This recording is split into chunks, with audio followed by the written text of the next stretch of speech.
Në pikpamjen time, ligji për byron e konfiskimit të pasurisë, në instancë të fundit, nxiste dhe promovonte luftën civile në Kosovë. Luftën civile, thu? Po, luftën civile në Kosovë, sepse në mënyrë të zhveshët nga drejta e pronës. Qytetari i Kosovës, i cili vetëm rastisht ka ndodhur që ta ketë një kushëri në institucione dhe i cili mund të jetë subjekt i hetimit të i vlerësimit e verifikimit pasurisë, vetëm pse një kushëri i tij para 10 vitesh ka qenë në një pozitë të caktuar politike ose publike, sepse mos harrojmë, ligji ka qenë edhe absurd, sepse nga njëra anë kishte si kërkesë vendin e parapërgjithësisë së klasës politike, nga ana tjetër brenda fushveprimit të tij i futit të gjithë zyrtarët që marrin pak nga shteti, që në kupton edhe më simdhënësin atje në fshat, edhe doktorin, edhe infermierin, edhe mjekun, edhe zjarfiksin. Po ti nëse ki betejën me politikanët, urno, bëj një ligj kushtetues edhe përgjithësia në demokraci është individuale, nëse ligji se konstaton ndryshe. Jo, po duhet që në thotë qëllimisht një ligj i tillë i ka shtyrë një gamë të gjerë të zyrtarëve shtetëror si aktor potencial për t'ju verifikuar pasuria, që ligjet bëhet i pasbatueshëm, sepse natyrisht që ata as nuk e kanë pasur idenë që një proces i tillë i vlerësimit dhe hetimit të pasurisë nuk ndodh as gjekundën e për Europë. Dhe kanë marrë rastin e Bullgarisë si referencë e dështuar ku gjykata kushtetuese dhe gjykata e Strasburgut, gjatë këtij procesi sa ka qenë rasti në gjykatë kushtetuese, veç se e konfirmoi ligjin e tyre kushtetues. Ndërkohë që këta, po saktësisht, dhe ndërkohë që këta e afirmonin si një praktikë të mirë për të zbatuar. Tani çështja e organizimit të asaj trupe të brendshme e përfshin avokatin e popullit aty brenda, ndërkohë që avokati i popullit me mision kushtetues ka mbrojtjen e lirive të drejtave të njerëzit, ata e nxorën në vendimarrjen dhe në udhëheqjen e këtij institucioni. Pra shkelet ishin fetohu, qëllimisht të punë, ju thoni që nëse ka pasur ligji motivacion që të ndërtej shtatin në një luftë civile, sepse zhveshi kishte qëllim të zhveshte nga drejta pronës së cilën, apo? Saktësisht. Nëse e kanë projektuar kështu, është pazakon të themi se nuk e kanë ditur se ç'po bëjnë, apo jo? Po, nga shumica e nismave ligjore të cilat le të themi janë kontestuar në gjykatën kushtetuese, unë besoj që Byroja konfiskimit të pasurisë, ligji për byron, është bërë në funksion të qëllimeve politike, ndoshta me vetëdije se ligji qartë asgjë përputhje me kushtetutën. Por për tu shpëlar para votuesve, të i kanë votuar e që e kanë marrë votën në emër dhe në emër të hartimit dhe ndërtimit të një institucioni të tillë, sepse qytetarët janë laik dhe nuk e kuptojnë për masat e dëmit ose për masat e shkelive që mund të pasojnë nga një ligj i caktuar, konsekuencat që thoni ju.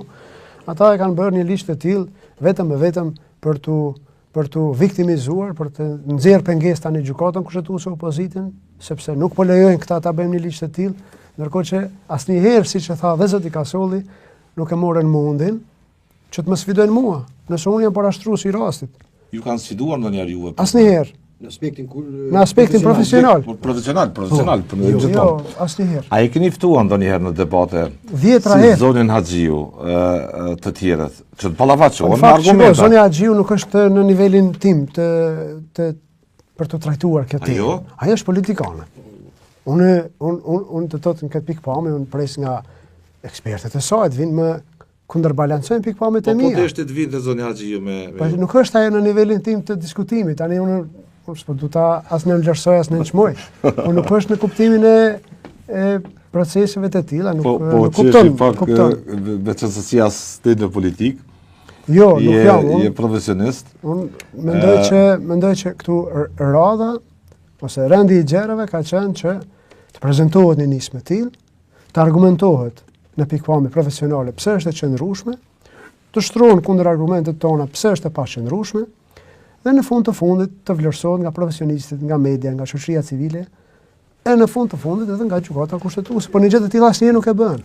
E morën në gjykimin e gjykatës, e goditën brutalisht fatkeqësisht gjykatën për ta shpërlar veten që ka një fajtor, pse ne 4 vota ishin për, Në fakt 5 për, 4 kundër. Në fakt shumë mirë që e ngrite këtë çështje sepse nuk e di nëse po i referohem sepse deklarimeve publike sepse është vetëm përpjekje për alibi. Po saktësisht. Duket. Me Leoni ta sqaroj sepse nuk e di nëse kam pasur rast ndonjëherë publikisht ta sqaroj këtë çështjen e gjetjes së alibit që thoni ju për sa i përket mënyrës së vendimarrjes së gjykatës kushtetuese në raport me këtë ligj.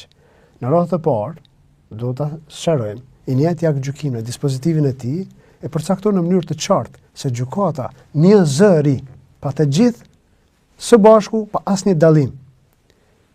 Ishin të mendimit se në vërejtjet që ngritem ne, në përkatëse të ligjit, ishin shpërputhje me kushtetutën, pra nuk ishte aty mendime mos pajtuese ose mendime, të gjithë ishin një zëri. Mirë po, dilema e gjyqtarëve ishte nëse ligjin ta rrëzojnë pjesërisht apo në tërësi. Këtë dallimi është radikal, nuk ishte çështja këtu nëse të ndruar çikull për sqarimin për atë parë, as këtë ne nuk e kem para parë. Është i njëjti rast sikur manipulimi që është zhvilluar me ligjin për çmimet tavan. Në fund dolën zyrtar gjykatës treguan ku i kanë vërejtjet, ndërkohë ekzekutivi qëllimisht e ka fshehur arsyeën ose se ka ditë ose qëllimisht e ka fshehur arsyeën e vërejtjeve kushtetuese ndaj atij ligji. Pikërisht për ta ushqyer opinionin me konceptin e drejtësisë popullore e kësaj sociale. Interesant. Ja, ka qenë vërtet, apo pastaj unë s'kam reaguar sepse s'doja të hyja në pjesën e edhe 20 çështje presin për të trajtuar në gjykatë. Po, 16 në procedurë, 4 të tjera janë edhe në përmbajtje. Një nga ligjet po ashtu, nëse më lejohet. Një nga ligjet po ashtu të rëndësishme që ka qenë për kulturën kushtetuese kena temën i karakterit kardinal për pikërisht kulturën kushtetuese, ka qenë edhe ligji për Këshillin Prokurorial të Kosovës. Dhe ky ligj, përmes këtij ligji, fillimisht u propozua që të zvoglohej numri i anëtarëve të Këshillit Prokurorial për shikuesit Këshilli Prokurorial në institucion i pavarur kushtetues, i cili merret me administrimin, udhëheqjen e prokurorive, merret me propozimin e prokurorëve, propozimin për emërim, propozimin për shkarkim, transferimin, degradimin, pra menaxhimin e tërësishëm të sistemit të prokurorial, dhe Këshilli Prokurorial nuk ka as kompetencë, as përgjegjësi në menaxhimin e lëndëve penale. Sepse ajo është përgjegjësi vetëm e prokurorëve. Sido që të jetë, në institucion e tillë është i rëndësishëm.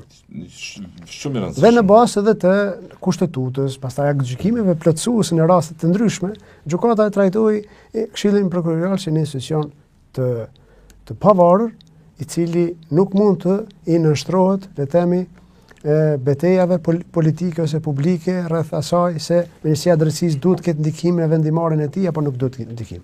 Tani kur u propozua reduktimi i numrit të anëtarëve të Këshillit, ishte interesant sepse nga 13 anëtarë sa i ka tani, u propozuan në 7 anëtarë. Mirë po, nga këta 7 anëtarë... Përsëri e propozuan liderin e tyre, po. Tani herën e dytë. Në herën e parë, kur i propozuan 7 anëtarë, çfarë bën? Do të bën që 2 anëtarët jo prokuror, të cilët i zgjedhte, ose është propozuar që t'i zgjedh Kuvendi i Kosovës, do ta kishin votën vendimtare në Këshill.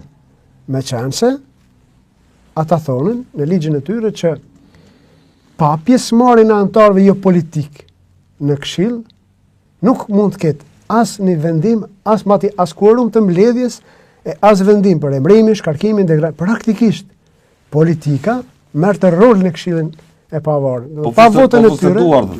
Pa votën e tyre nuk do të kishte më asnjë vendim. Madje asnjë mbledhje, lëre më vendim. E si do të mbyllim syt ne përballë një shkelje të tillë, nëse qëndrojmë për mbrojtjen e këtij rendi, do të qëndrojmë qoftë me një faturë politike që na vjen prapa. Dhe unë për këtë, sinqerisht, natyrisht këtë merit e atribuoj në vullnetin politik të deputetëve të legislaturës së kaluar, të cilët natyrisht edhe për shkak të vlerësimit dhe respektit ndaj meje, asnjëherë nuk e kanë vënë në dyshim çështjen kur e kam ngritur një vlerësim për një rast të tillë në gjykatën kushtetuese, asnjëherë nuk e kam ngritur çështjen nëse e ka një faturë politike prapa, po ishin të gjithë në kryerje të detyrës siç e kanë dhënë betimin. Ky betimi që u dha para disa ditësh. Dhe betimi është të mbrojtë kushtetuta. Nëse ti qëndron për mbrojtjen e kushtetues, do të thotë mund të ketë edhe konsekuenca prapa ndonjëherë me raste, por në fund të fundit do të fitoj ai i cili e mbron kushtetutën. Kështu që ishin betejë të rëndësishme, të cilat e përcaktuan edhe fushveprimin e politikëbërjes pastaj.